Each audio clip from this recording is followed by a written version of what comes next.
여러분, 안녕하세요. 슬기짱 쌤과 함께하는 슬기로운 국어의 슬기짱 쌤입니다. 자, 우리 3학년 2반이죠.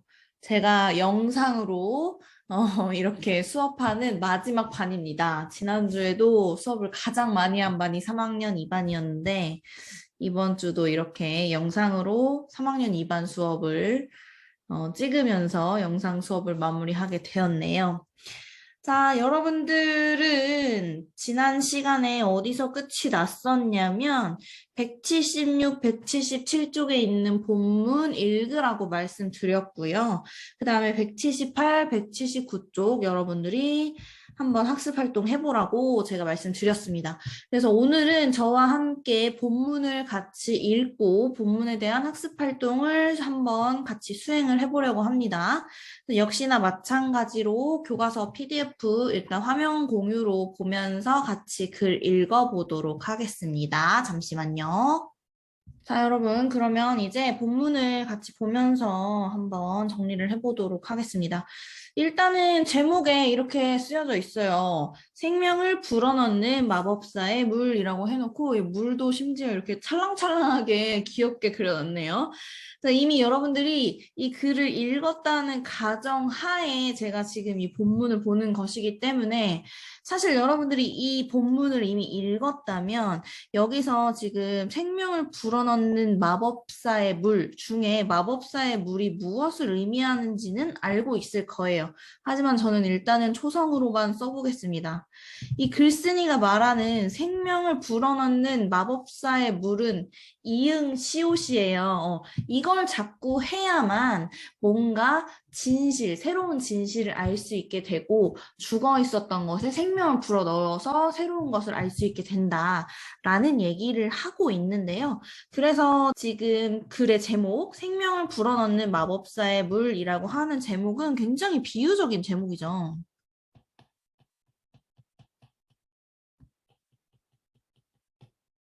그래서 이 글쓴이가 이응시옷을 마법사의 물이라고 이제 비유를 하면서 우리 마법사 하면 저는 해리포터 이런 거 생각난단 말이에요. 그래서 죽어있는 생명한테도 마법사가 물 부으면 살아날 것처럼 이렇게 자꾸 이응시옷을 해야만 우리가 그전에는 맞다고 믿었던 것이 오히려 틀렸고 새로운 진실이 있을 수 있다는 것을 알게 될 수 있다. 라는 비유적 표현을 가지고 본문의 제목을 만든 것 같습니다. 좋습니다. 자, 그러면은 이제 본문을 같이 읽어볼 텐데요. 지금 여러분들 교과서에 보시면 왼쪽에 다 이제 번호가 써 있어요. 문단마다. 생각보다 엄청 길진 않은 글이죠. 지금 8개의 문단, 심지어 각 문단마다 굉장히 짧단 말이에요. 그래서 길진 않은데 일단은 그래도 여러분들이 이미 읽었으니까 글 구조를 어느 정도는 파악하고 있을 거라고 생각해요. 당연히 우리가 항상 교과서에 나오는 글은 굉장히 쉽게 쓴 경우가 많기 때문에 그리고 이 글도 특히나 눈에 딱딱 보이게 글 구조가 이루어져 있거든요. 그래서 일단 첫 번째 문단이 당연히 처음일 거고요, 여러분. 그래서 1번 옆에 있는 여기가 처음이고요. 그러면 제가 글 구조 찾을 때 뭐라고 했냐면 맨 마지막 문단이 끝이라고 했었죠. 그래서 얘가 끝이에요. 그리고 얘가 끝이라는 걸 알 수 있는 거 여기 이처럼이라고 하면서 정리하는 담화 표지 나와 있어요. 결론적으로 말하고자 하는 바가 무엇인지 이 글쓴이가 정리하고 싶은 나 이제부터 정리할 거다라는 것을 알려줄 수 있는 표지가 쓰여져 있기 때문에 8번 문단이 끝이구나라는 것까지 알 수 있고요. 그러면 이제 2번부터 7번까지의 문단이 중간 부분이란 말이죠. 그래서 여기까지가 중간이에요. 근데 여러분들이 이미 읽어서 알 것이고, 그리고 제가 인물 퀴즈 하면서 이런 사람들이 나와요 라고 얘기했던 인물들이 등장을 하고 그 인물들 중심으로 이 글은 또 중간 부분을 끊을 수가 있거든요. 그래서 그거를 먼저 표시를 해보면 이번 문단의 중요한 등장인물로 누가 나오냐면 파스테르라는 사람이 나와요. 근데 이 파스테르라는 과학자에 대한 얘기가 2번에서 끝나는 게 아니라 3번에서도 같이 얘기를 하고 있죠. 그래서 우리가 알 수 있는 게 여기가 중간 1번이라고 생각하시면 돼요. 2번, 3번이 중간 1번. 여기는 누굴 얘기하고 있다? 파스테르에 대한 얘기를 하고 있다. 그 다음에 그 다음으로 등장하는 과학자가 여러분 누구냐면요. 지금 6번에 보면은 아리스토텔레스 나오면서 아리스토텔레스가 중요한 게 아니라 아리스토텔레스가 했던 주장에 의문을 품었던 갈릴레이라는 사람이 나와요. 그래서 6번 단락이 갈릴레이에 대한 내용이니까 보라색으로 썼네요. 6번이 또 하나의 중요한 내용을 담고 있는 문단이 될 것인데 그럼 그 사이에 있는 지금 4번과 5번 문단 있죠. 4번과 5번 문단에는 뚜렷하게 과학자의 이름이 나오지 않고 이 글쓴이가 얘기하고 싶은 우리가 그동안 일반적으로 받아들이고 있었던 것이 실은 진실이 아닐 수 있다. 따라서 우리는 계속해서 끊임없이 의심하고 우리가 지금까지 믿고 있었던 사실이 혹시 진실이 아닌지 한 번 더 생각해 보아야 한다라는 얘기를 하고 있거든요. 그래서 4번과 5번 문단을 묶어서 중간 2번이라고 할 수 있고요. 그 다음에 방금 전에 우리 묶었던 갈릴레이 관련된 부분이 중간 3번입니다. 여기는 갈릴레이의 사례를 얘기를 하고 있고요.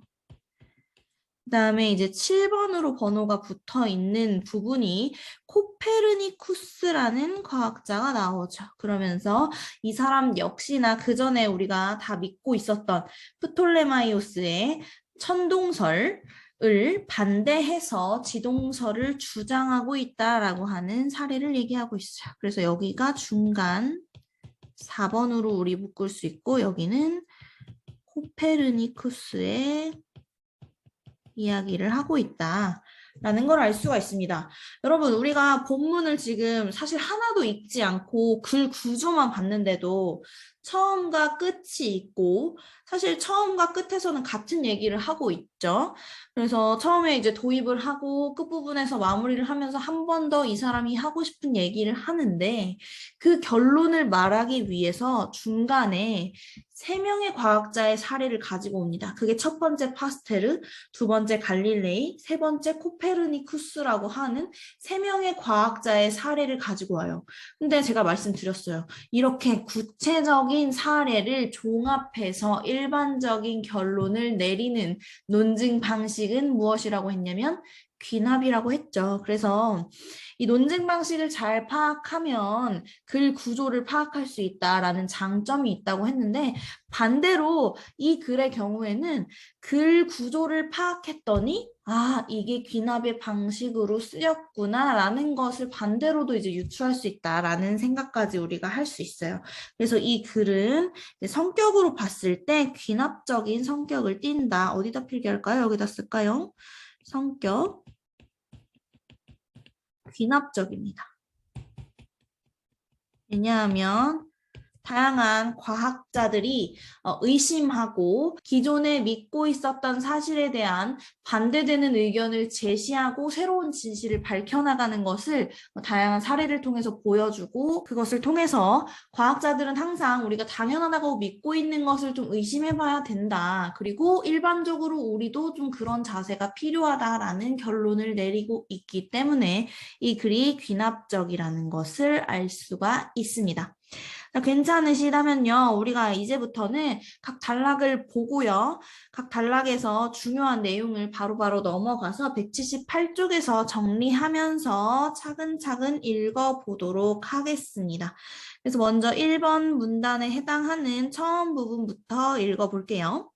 영국 왕립학회의 모토는 다른 사람의 얘기를 그대로 믿지 말라입니다. 라고 했습니다. 자, 일단은 여러분 영국 왕립학회라는 말이 나왔는데 우리가 학회라고 하면 보통 이제 학술적인 모임을 하는 그 사람들 혹은 구성원들을 이제 학회라고 불러요. 근데 이 영국 왕립학회는 무엇을 하는 학회냐면요. 자연, 기술에 대한 지식이나 철학을 연구하는 단체라고 합니다. 그렇다면 이렇게 자연이나 기술에 대한 지식을 연구하는 단체는 굉장히 전문가 집단이겠죠.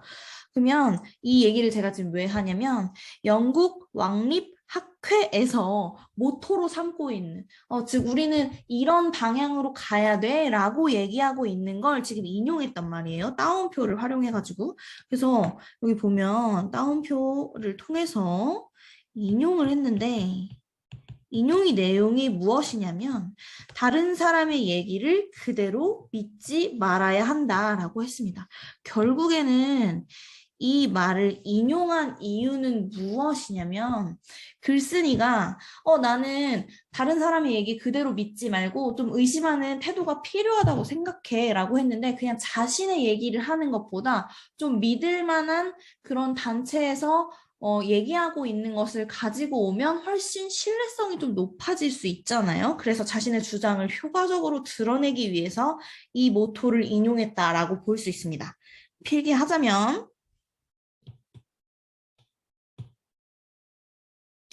이 인용을 통해서 글쓴이의 주장을 효과적으로 드러냅니다.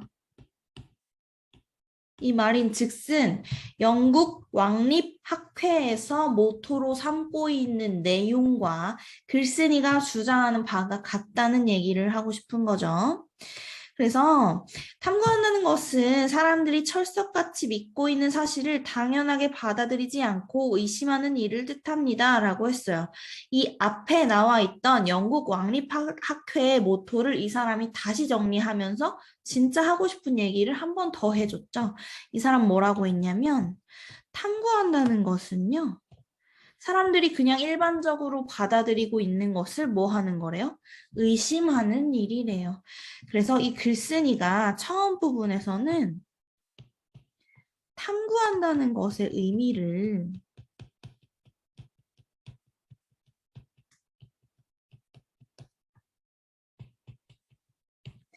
영국 왕립학회의 모토를 인용해서 효과적으로 지금 정리하면서 내 주장을 좀 도입하는 그런 단계라고 생각할 수 있고요. 여기까지 괜찮으시다면 뒤로 넘어가서 바로 처음 부분 내용 요약해 볼게요. 178쪽입니다. 자, 1문단. 탐구한다는 것은 영국 왕립학회의 모토처럼 그냥 본문에 있는 거 그대로 쓰시면 돼요. 사람들이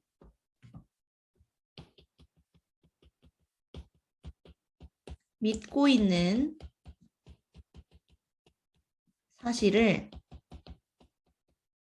당연하게 받아들이지 않고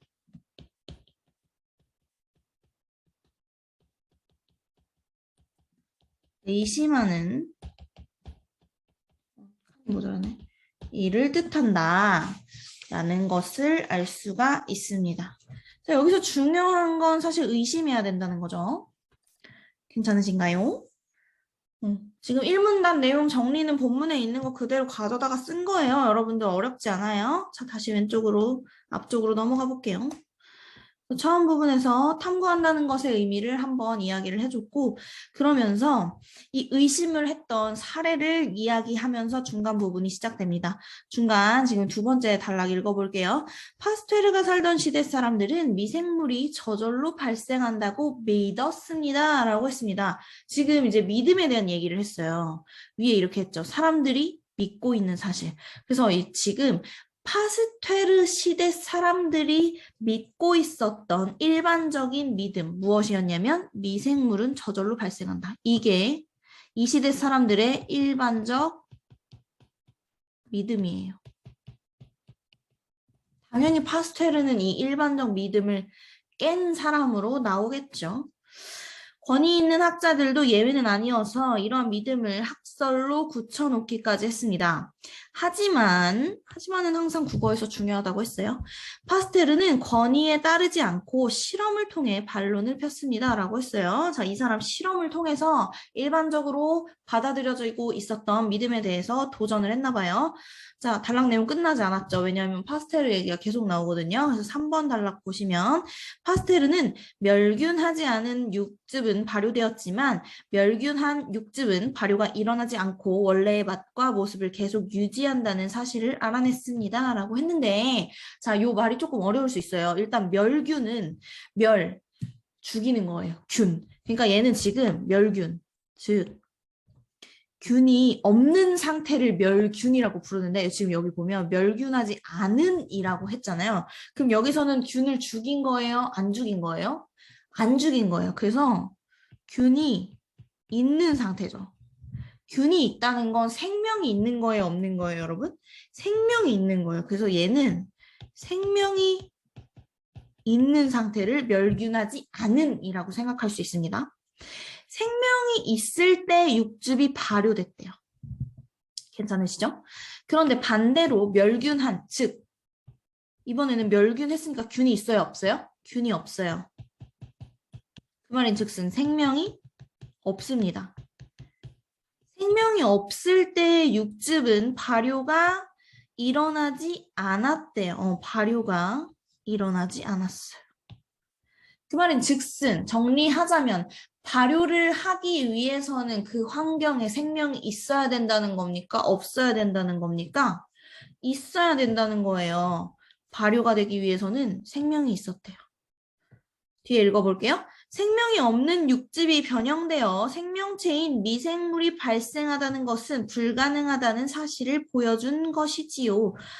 다시 말하자면 생명이 없을 때는 미생물이 발생할 수 없다는 얘기입니다. 자, 생명이 없을 때는 미생물 발생 불가능입니다. 미생물이 무생물로부터 자연적으로 발생하는 것이 아니라 사람처럼 생명을 지닌 고유한 존재라는 사실을 입증했습니다. 라고 했어요. 파스테르가 결국에 입증한 사실은 무엇이냐면 미생물도 생명을 지닌 고유한 존재이다. 왜냐하면 미생물이 생겨나기 위해서는 생명이 자랄 수 있는 환경이 필요했기 때문이겠죠. 그래서 파스테르가 이렇게 미생물은 생명을 지니고 있다라고 해서 그 전에 일반적으로 믿어지고 있었던 미생물은 저절로 발생한다라고 하는 믿음에 도전을 하고 의심을 하면서 새로운 사실을 발견했다는 걸 알 수가 있죠. 그래서 지금 이 내용이 파스테르가 입증한 내용입니다.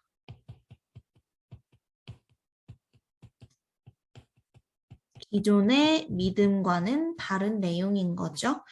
그래서 지금 중간 1번, 즉 파스테르 내용에 해당하는 부분 요약해 보자면 파스테르의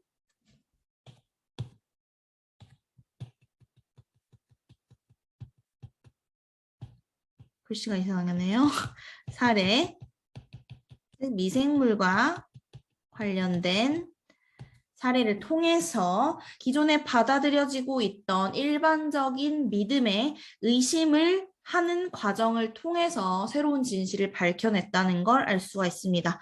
뒤로 넘어가서 파스테르 관련 부분 내용 요약할게요. 자, 사람들은 미생물이 저절로 발생한다고 믿었어요. 생명이 없는 환경에서도 발생할 수 있다라고 생각한 거죠. 그런데 여기서 나타난 등장인물 누구? 파스테르. 무엇을 입증했냐면 미생물이 생명을 지닌 존재다.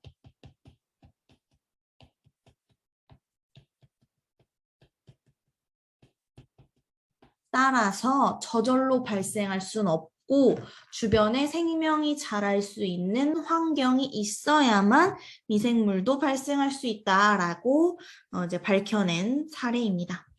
괜찮으신가요? 자, 앞으로 다시 넘어갈게요. 넘어가셔서 그 다음에 이제 4번, 5번 단락은 이 제목의 의미를 이야기하면서 이 사람이 하고 싶은 얘기를 정리를 하는데요. 4번에서 이렇게 얘기했어요. 의심은 마법사의 물과 같습니다. 라고 했습니다. 위에 나와 있던 제목과 똑같은 문장이 그대로 나왔어요. 마법사의 물. 그래서 지금 여기 보시면 의심은 마법사의 물과 같대요. 얘네 둘이 같대요. 뭐뭐는 뭐뭐와 같다. 비유적인 표현입니다. 지금 의심이라고 하는 걸 마법사의 물에 비유를 했죠. 그래서 여러분들 제목의 의미 위에 보시면 마법사의 물, 이응시옷이라고 했습니다. 정리할게요. 의심입니다.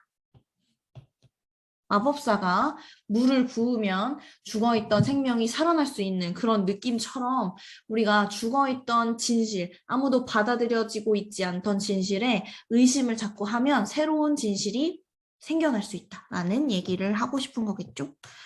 밑에 보시면 의심하는 순간 죽어있던 진실이 생명을 얻고 살아나기 시작하니까요 라고 하면서 왜 이런 비유를 했는지 이 비유에 대한 이유 설명하고 있죠. 진실이 생명을 얻게 된대요. 그렇다고 밑도 끝도 없이 의심만 해야 한다는 이야기는 아닙니다. 모두가 옳다고 주장하는 이야기라도 틀릴 수 있다는 사실을 잊지 말아야 한다는 것입니다. 라고 했습니다. 자, 지금 우리는 이 단락에서 제목의 의미를 알 수가 있었어요. 그래서 여기까지 보시면 이 글쓴이가 제목 뭐라고 우리 지었냐면 생명을 불어넣는 마법사의 물이라고 제목의 의미를 지은 이유는 마법사의 물처럼 의심을 하면 죽어있던 진실이 다시 살아날 수 있다라는 얘기를 하고 있기 때문이거든요. 그래서 여기에다가 정리해서 의심을 통해 죽어있던 진실이 생명을 얻게 된다는 것을 정리를 하시고요. 그런데 계속 의심만 하라는 얘기는 아니고 틀릴 수 있다라고 하는 가능성을 늘 열어두라는 얘기를 하고 있기 때문에 지금 요 문장도 다시 정리하자면 우리 주변에 당연한 상식들도 틀릴 수 있다는 가능성을 이야기하고 있습니다. 자, 요 단락 내용 아직 끝나지 않았기 때문에 다음 단락 넘어가서 볼게요. 우리 주위에는 당연한 상식이 되어 우리의 생각을 지배하고 있는 믿음들이 있습니다. 일반적으로 받아들여지고 있는 믿음을 이야기를 하고 싶은 거겠죠. 여러분들은 텔레비전에서 교과서에서 어른들의 이야기에서 이를 하나둘씩 받아들입니다. 의심하지 않고 그냥 그저 받아들인다는 얘기죠. 하지만 이것도 중요하다고 그랬네요. 그 믿음이 모두 진실일까요? 라고 질문했어요. 지금 이 질문의 의미는 진실이라는 거예요? 진실이 아닐 수 있다는 거예요? 진실이 아닐 수 있으니까 항상 의심해 봐야 된다는 얘기를 하고 싶은 거죠. 그래서 여기다가 보시면 진실일까요? 진실이 아닐 수 있다. 그런 얘기를 하고 싶은 거죠. 그래서 지금 4번과 5번 단락은 구체적인 사례는 아니었고 무슨 얘기를 하고 싶은 거냐면 우리 주변의 상식과 믿음에 대해서 의문을 가질 필요성이 있다는 거예요.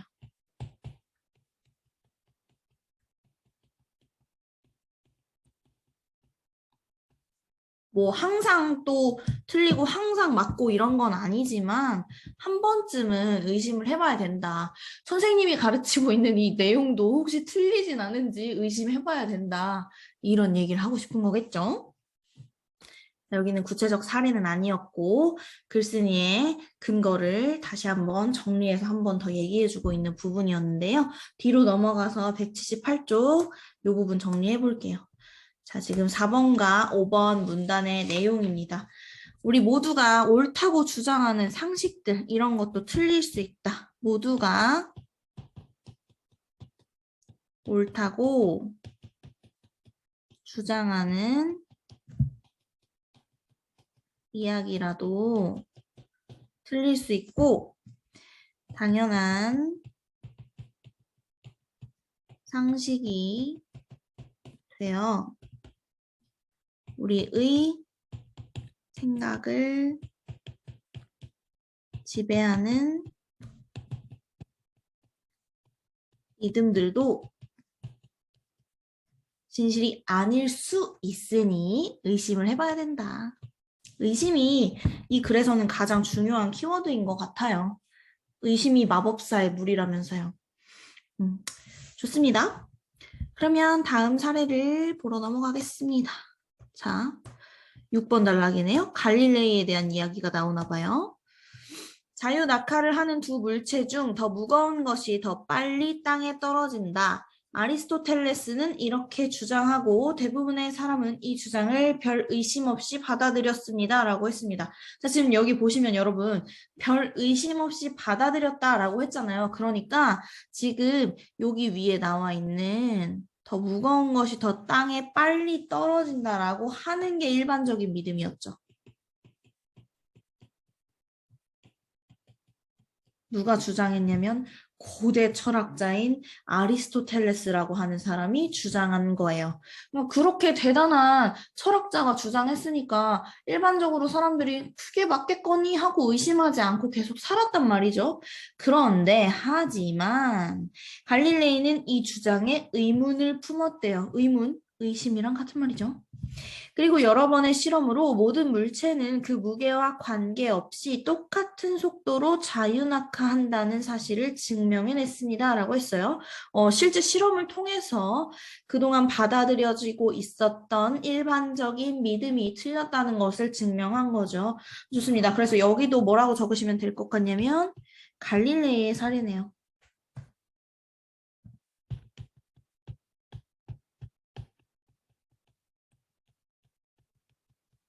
자유낙하에 대한 이야기입니다. 무게와 관계없이 자유낙하한다. 뭐라고 어디다가 필기할까요? 무게와 관계없이 자유낙하. 괜찮으신가요? 뒤로 넘겨서 바로 갈릴레이 관련 내용 정리하겠습니다. 자, 갈릴레이는 대부분이 받아들이던 아리스토텔레스의 주장에 의문을 품고 우리 떨어지는 그 물체는 무게와 상관없이 자유낙하한다는 사실을 증명한 거죠. 그래서 모든 물체는 무게에 관계없이 똑같은 속도로 자유낙하한다는 사실을 증명했습니다. 이렇게 의심을 통해서 우리 과학은 발전을 하는 것 같아요. 좋습니다. 그러면 이제 코페르니쿠스 얘기 읽으러 가볼까요? 코페르니쿠스 역시 누구나 믿고 따르던 프톨레마이오스의 생각, 즉 우주의 중심이 지구라는 생각에 의심을 품었습니다. 필기 계속 똑같이 할 것 같죠, 여러분? 우주의 중심이 지구라는 생각, 이게 바로 일반적 믿음이죠.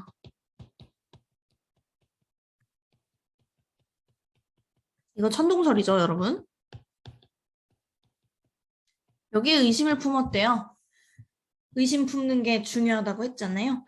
그리고 지구가 태양을 중심으로 돈다는 지동설을 주장했대요. 코페르니쿠스가 밝혀낸 사실, 지동설, 즉 태양을 중심으로 지구가 돌고 있다라는 걸 밝혀낸 거죠. 그래서 여기도 코페르니쿠스의 사례, 지동설이죠. 뒤로 넘어가 볼까요? 코페르니쿠스는 누구나 믿던 프톨레마이오스의 생각에 의심을 품고 지구가 태양을 중심으로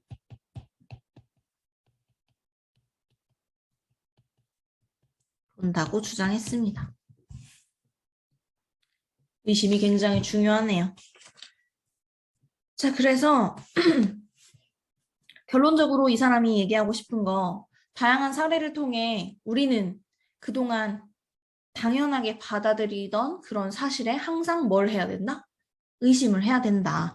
이처럼 탐구하는 것은 우리를 둘러싸고 있는 잘못된 믿음에 의심을 품고 새로운 가설을 세우고 실험으로 입증하여 그 잘못을 바로잡는 일을 뜻합니다. 라고 해서 사실 여러분들 기억이 나실지 모르겠지만 탐구하는 것은 이라고 하면서 시작한 게 첫 번째 문단이었어요. 그래서 여기 보이시나요? 탐구한다는 것은 이라고 해서 탐구한다는 것의 의미를 첫 번째 문단에서 이야기를 했는데 그걸 한 번 더 받아서 결론에서 다시 얘기하는 거거든요.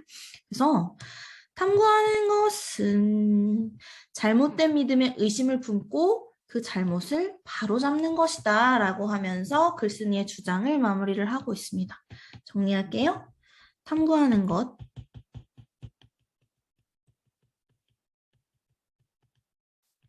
잘못된 믿음에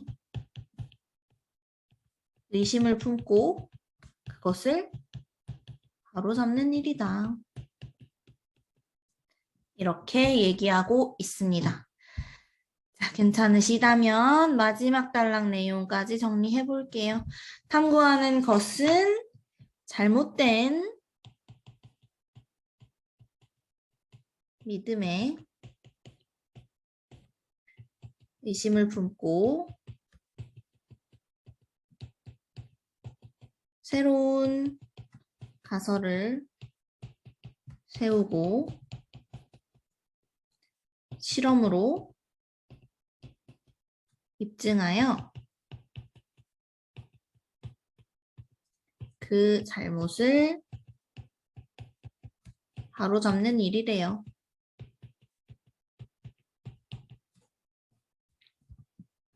칸이 모자랐네요.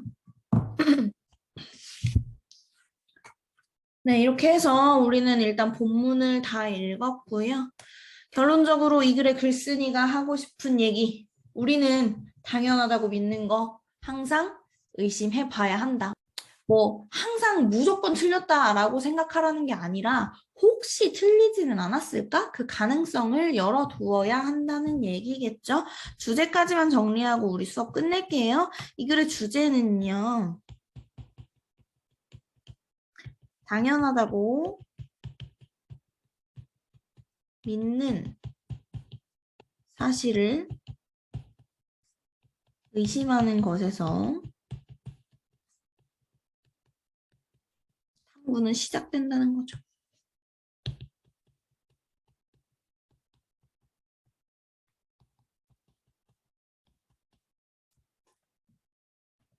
좋습니다.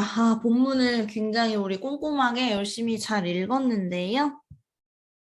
이 본문이 귀납적이라는 건 제가 글구조 말씀하면서 한번 말씀드리기는 했지만 다음 시간에 다시 178쪽 다시 한 번만 짚어보면서 이 글이 귀납적이라는 것까지 살펴보도록 하겠습니다. 네, 힘드셨을 텐데 여러분들 영상으로 수업 듣느라고 고생 많으셨고요. 다음 시간부터는 제가 3D로 나타나서 여러분들 앞에서 수업을 진행하도록 하겠습니다. 다들 고생 많았어요. 3학년 2반 안녕.